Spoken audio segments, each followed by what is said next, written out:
अच्छा भैया तेहन आम आबो सांतार सावता रे मिटांग कोड़ा हपन कनाम और नॉय जे हला आयुब खन मिटांग वीडियो भाइरल कना आबो सावता रे मिट कुड़ी हपन और छातिक कोड़ा इदी कतन मिटांग वीडियो रे नेलोगो कना जे नुकिन किन बापला कना और नोआ बापला इदी कतन आम तेहन चेद प्रतिक्रिया एम सना एम कटे जेम लय सड़े सनाम को जोहार अड़ी नपाय कथा जे सोशल मीडिया दो नौकर मिट्टा मीडिया कना जहारे शरी कथा हो दिसम होड़ मीट घड़िक तेबन बड़ाय दाड़ेया और एड़े कथा हो मीट घड़िक तेबन बड़ाय दाड़ेया मेनखान नो जे मिट्टन सोशल मीडिया रे वायरल कना मिट्टन सान्ताड़ गाताक रे कुड़ी हपन दिकु गाताक रे कोड़ा साला आकिन दुपुलड़ काते चे जहाँ माध्यम तेगे उनकिन किन उपरुम कना और नोआ मिट्टन सावता तलारे संदेश जेना जे उनकिना माने सगुन बापला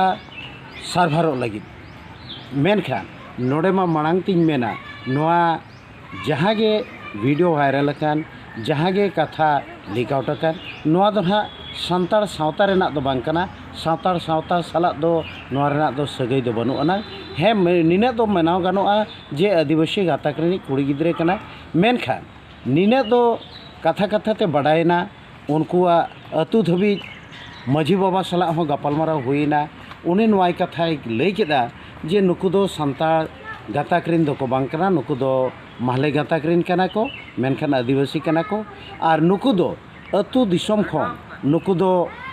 छुडर काते मीट ओना जहाँ बन मेना मीट चारे सहारे मेना कोआ और नुकु दो ना बिल्टे बकन लेका नुकु दो बाजार तला रेगे को हरा बुरु कना आदो नुकु दो आबोआ जहाँ आदिवासी समाज रना रायरित लेकाते दो आदिवासी समाज खो दो नुकु दो को सहा आकात को और निने गे दिसम हर दो बड़ाय मा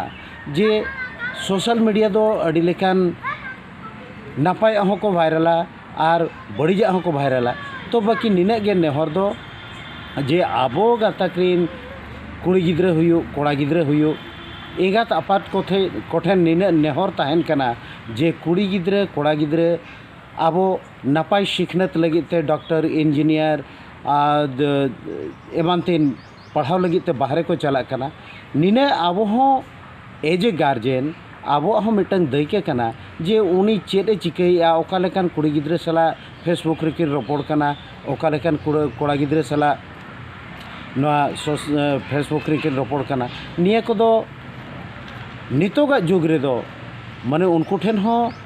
सुर सगई दोहो काते नोआ दो बड़ायमा जाते आबो रिलेमाला सान्ताड़ समाज दो ओने को मेनकात सान्ताड़ समाज दो तोवा लेकान निरोड़ गया आदो ओनाते सनाम नेनेलिया बया को ठेन और दिसम हर को ठेन इᱧᱟᱜ नेहर ताहेन कना जे कुड़ी गिद्रे कोड़ा गिद्रे जे आबोरिन जहाँ को संगीन रे को ओलोग कना उनको चेतान रहो नजर दोहमा चेद को चिकैया चेद को पढ़ा कना और ओका लेकान हर साला उनिया सगई ताहेन कना नोआ को आबो निहत तेगे बड़ाय लगती कना और बांखान दो ओनेñ मेने मांग से ताड़ाम लगी हरबरो आबो दो संगीन मन भेजायत कोआ और नाते जाति सावता दो बाबन उयहारा आबोआ सान्ताड़ जाति दो रिलामाला तोआ लेका निरोड़ गे ताहेना और निरोड़ गया और नौका गे ताहेन मा नोआ लगिते